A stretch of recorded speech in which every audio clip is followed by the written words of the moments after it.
রাজধানীর রাধানগর বাসস্ট্যান্ডে স্বেচ্ছাচারিতা চালিয়েছেন এই স্ট্যান্ডের দায়িত্বপ্রাপ্ত অপারেটর অসীম দাস।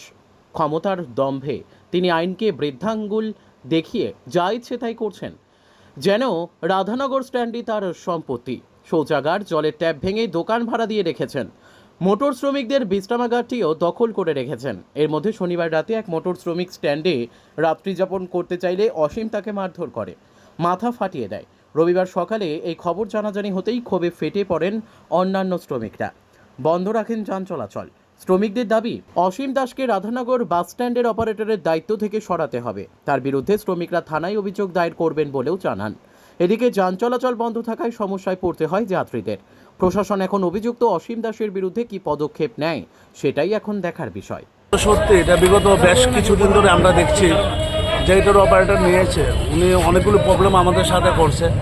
এখানে উনি অপারেটর নেওয়ার পরে প্রথমে একটা পাবলিক টয়লেট ছিল, ওইটাকে তেন উঠিয়ে দিল, ওইটার মধ্যে দোকান টোকান করে নিল।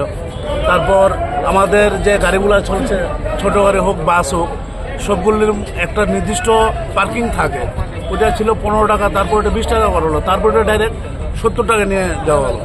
তারপর আমরা অনেক জায়গায় ডেপুটেশন দিয়েছি, তারপরে এটা আবার রেট একটু কমিয়েছে। তো এখন সুন্দরভাবে আমাদের রাধানগর বাস স্ট্যান্ডের পরিষেবা সবাই প্যাসেঞ্জারও পাচ্ছে, সব কিছুই পাচ্ছে। তারপর ওই যে লোকটা, ওই লোকটা প্রায় সময় এসে এরকম করে হবে না, এরকম করলে হবে না, এটা না, এরকম না, এরকম না। বেশ কিছু এই রাধানগর গভর্নমেন্ট প্রপার্টি, এটা বেশ কিছু স্থাবর সম্পত্তি উনি ভেঙে অন্য কিছু এনের ইচ্ছে মতো দোকান পাট এসব খোলার ব্যবস্থা করছে। তো এসব তো ঠিক না।